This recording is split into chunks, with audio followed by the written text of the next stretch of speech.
بسم اللہ الرحمن الرحیم نحمدہ ونصلی علی رسولہ الکریم اللہم انکا خلاق عظیم انکا سمیع علیم انکا غفور رحیم انکا رب العرش العظیم صلی اللہ علی النبی الامی الکریم وعلی آلہ واصحابہ وبارک وسلم نحمدہ ونصلی علی رسولہ الکریم۔ قابل احترام بھائیوں، دوستوں اور بزرگوں، آج جب میں بات کرنے سے پہلے گھر سے آ رہا تھا تو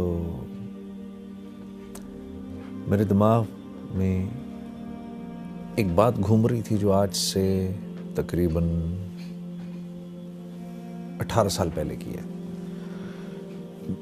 اور مجھے یاد ہے کہ میں پہلی دفعہ اللہ کے راستے میں نکلا، لمبے لمبے میرے بال تھے، جینز ٹی شرٹ میں نے پہنی ہوئی تھی، مسجد میں جا کے بیٹھا،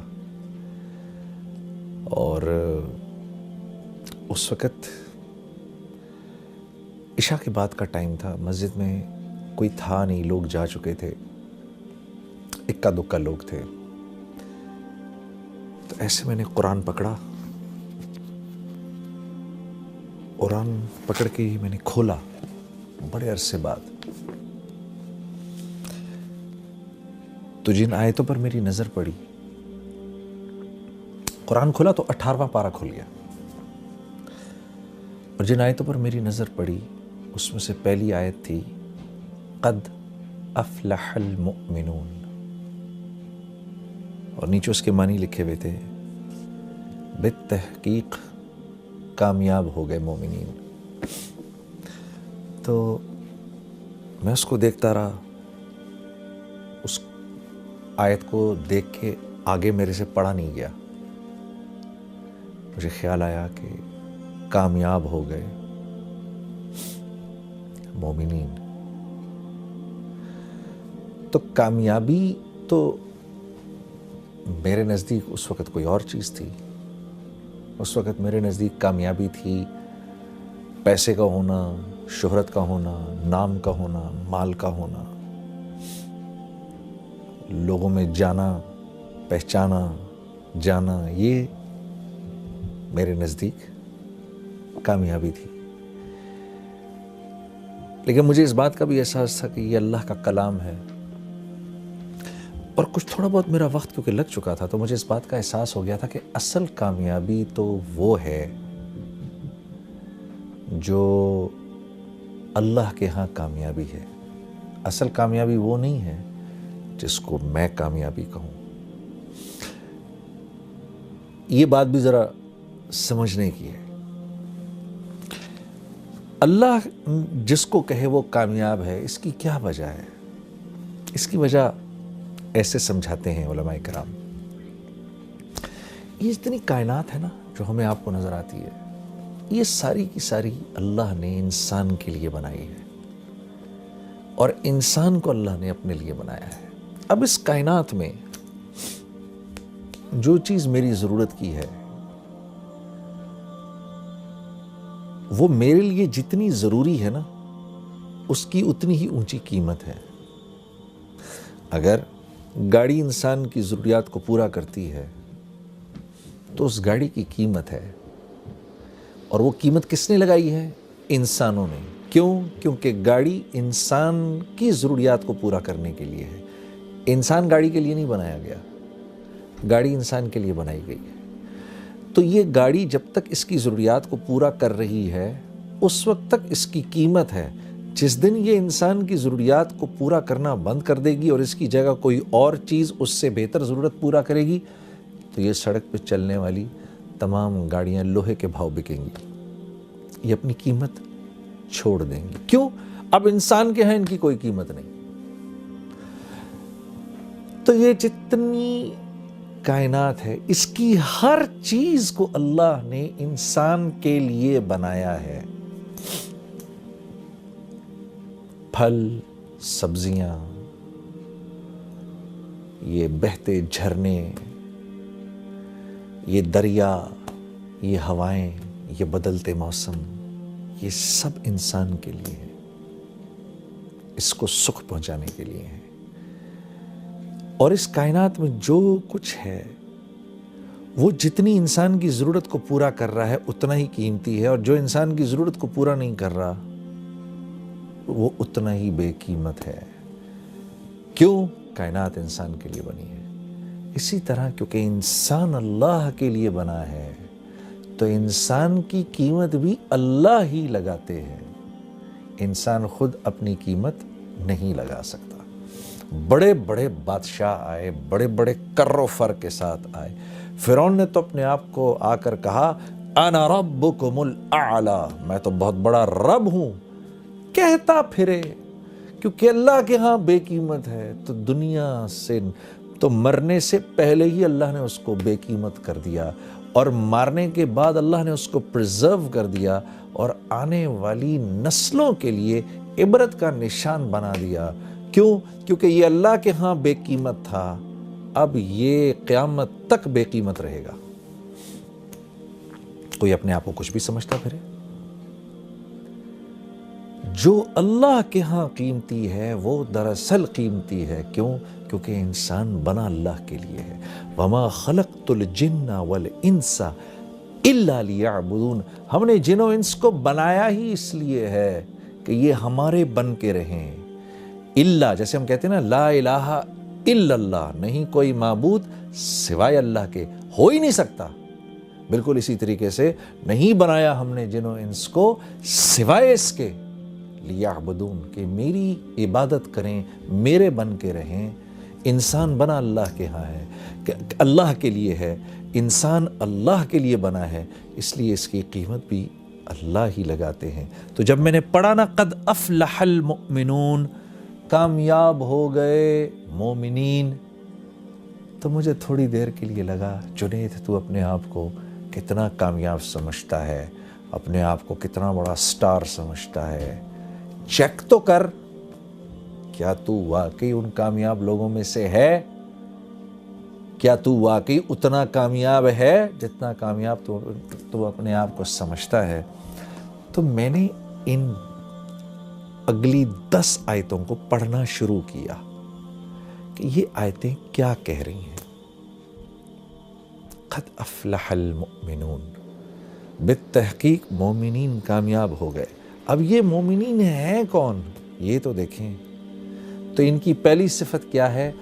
الذین هم فی صلاتهم خاشعون، جب نماز میں کھڑے ہوتے ہیں، اللہ اکبر، جب نماز میں کھڑے ہوتے ہیں تو ساری کائنات کو بھول جاتے ہیں۔ جب کہتے ہیں نا اللہ اکبر، علماء کرام فرماتے ہیں جب ہم یوں کرتے ہیں نا اللہ اکبر، تو ہم دراصل پوری ہمارے کرنے کا مطلب یہ ہوتا ہے اللہ کا جتنا ما سوا ہے اب چلا جائے پیچھے، ہمارا اس سے فی الحال کوئی واسطہ نہیں، کیونکہ ہم بادشاہوں کے بادشاہ، ہم اپنے خالق، اپنے مالک، اپنے اس رب کے سامنے کھڑے ہونے لگے ہیں جو وحدہ لا شریک ہے، جو واحد ہی نہیں ہے، وہ احد ہے۔ واحد ایک کو کہتے ہیں، احد اس کو کہتے ہیں جو ایک بھی ہو اور جس جیسا دوسرا ہو ہی نہیں سکتا۔ اس لیے اللہ رب العزت نے ہمارے نبی صلی اللہ علیہ وسلم سے فرمایا، میرے نبی یہ آپ سے پوچھتے ہیں آپ کا رب کیا ہے، کون ہے؟ آپ فرمائیے قل هو اللہ احد۔ تمہارے اتنے دماغ ہیں ہی نہیں کہ تمہیں اللہ رب العزت شرح صدر ہوں کہ اللہ ہیں کیسے۔ اللہ احد ہیں، اللہ جیسا دوسرا کوئی ہے ہی نہیں۔ تو جب ہم یوں کرتے ہیں نا اللہ اکبر، تو ہم اس احد ذات کے سامنے جا کر کھڑے ہو گئے ہیں جس جیسا کوئی دوسرا ہے ہی نہیں۔ کیوں؟ وہ اکیلا خالق ہے، اس جیسا کوئی خالق ہے ہی نہیں، ہو ہی نہیں سکتا اس کے، بلکہ اس جیسا کوئی خالق تو کیا کہنا، اس کے سوا کوئی تخلیق دے ہی نہیں سکتا۔ انسان ایجادات کرتا ہے۔ ایک صاحب نے مجھ سے کہا کہ بھائی دیکھیں نا یہ کاغذ تو ہم نے بنایا، انسان نے بنایا، گاڑیاں ہم نے بنائی ہیں۔ میں نے کہا ایک منٹ، انسان جب کسی چیز کو تخلیق دیتا ہے نا تو اس میں 4 پروسیسز ہوتے ہیں۔ انسان کی تخلیق میں 4 پروسیسز ہیں، جن میں سے 1 2 3 اللہ کے ہیں، 1 انسان کا ہے۔ اللہ کے 3 پروسیسز کیا ہیں؟ جو چیز انسان نے تخلیق کی ہے اس کے انگریڈینٹس کا بنانے والا ایک اکیلا اللہ ہے. پہلی بات یہ. دوسری بات یہ، ان انگریڈینٹس کی جو کوالٹیز اور جو پراپرٹیز ہیں، ان میں پانی کا پیاس بجھانا، لوہے کا سخت ہونا، لکڑی کا ہونا، زہر کا فیٹل ہونا، یہ جو کوالٹیز ہیں نا، جن چیزوں کو انسان ملا رہا ہے، ان چیزوں کی کوالٹیز بھی انسان کی بنائی ہوئی نہیں، اللہ کی بنائی ہوئی ہیں، اس میں اللہ کی ڈالی ہوئی ہیں. تیسری چیز کہ جن چیزوں کو انسان نے جوڑا آپس میں کوئی بھی چیز تخلیق کرنے کے بعد، اب ان چیزوں میں جو پراپرٹیز کی جو چینج آئی ہے وہ بھی من جانب اللہ آئی ہے. چوتھی چیز انسان کی چیزوں کو ملانا. تو انسان تو چیزوں کو جوڑتا ہے، ایلوائز کو ملا دیتا ہے، ایک سرٹن والیوم، پریشر اور ٹیمپریچر سے انسان اللہ کے جو بنائے ہوئے ایلیمنٹس ہیں ان کو ہیٹ کرتا ہے. پھر وہ ان ایلیمنٹس کو سرٹن پریشر، سرٹن والیوم پہ اور پھر ان کو آپس میں جوڑتا ہے. وہ تو آپس میں جڑتے ہیں، جڑنے کے بعد ان کی جو کوالٹیز چینج ہو جاتی ہیں، ان میں وہ پراپرٹیز کا چینج ہونا بھی اللہ کے ہاتھ میں ہے. تو انسان خالق نہیں ہے. اللہ کے آگے، اللہ کے سوا کوئی چیز، کوئی تخلیق کر نہیں سکتا.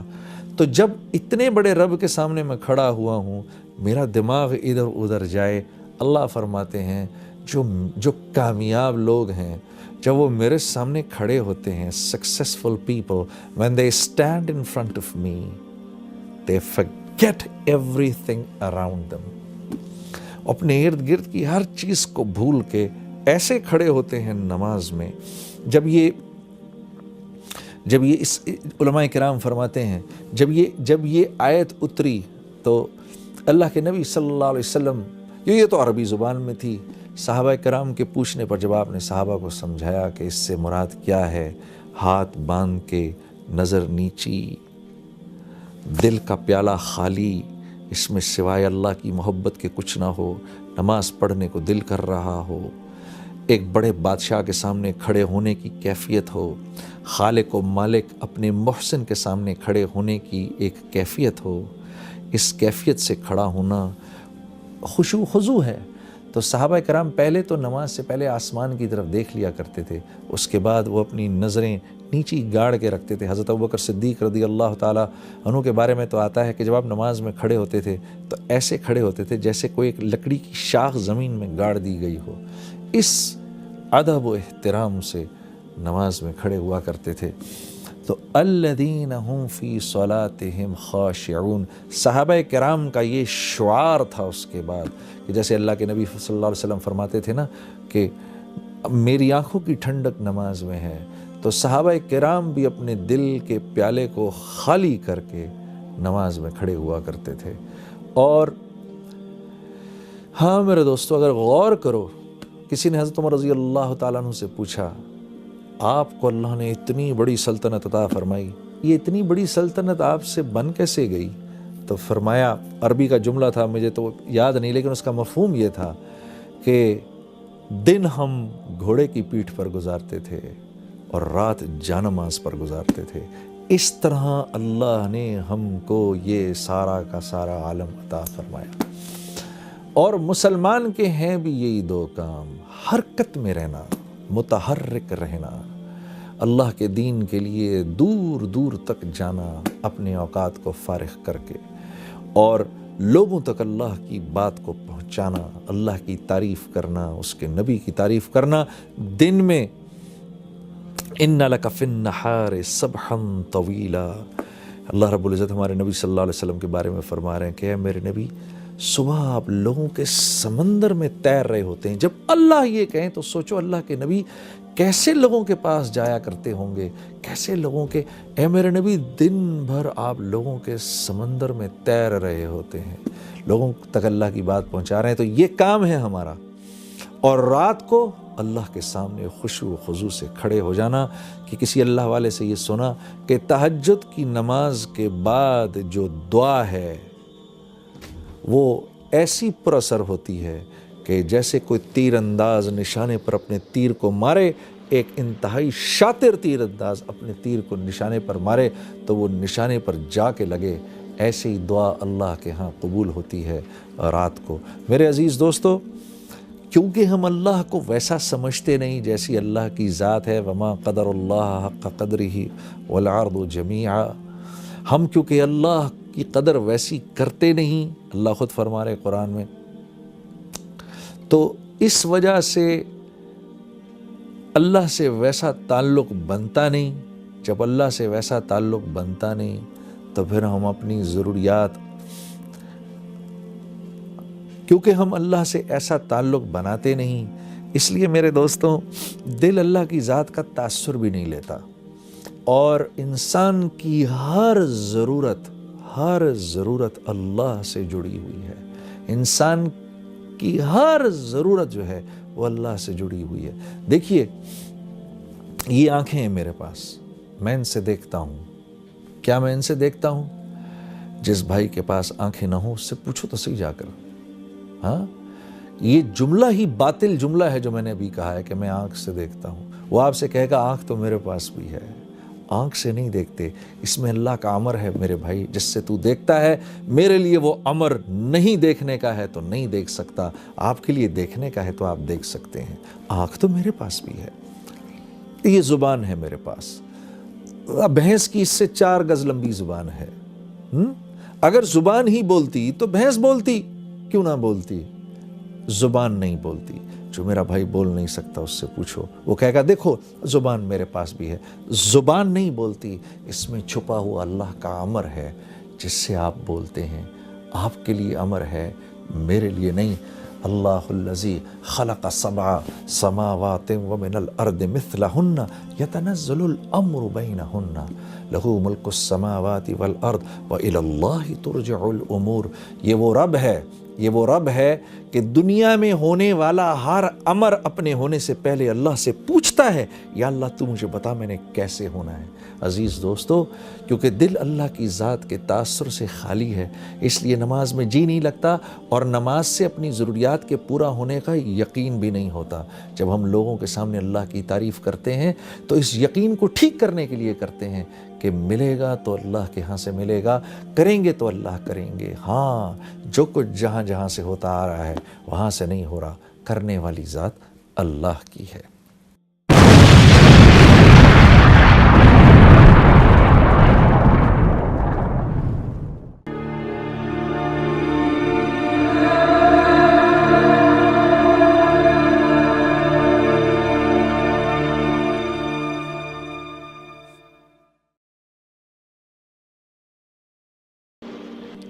Iblis was expelled out of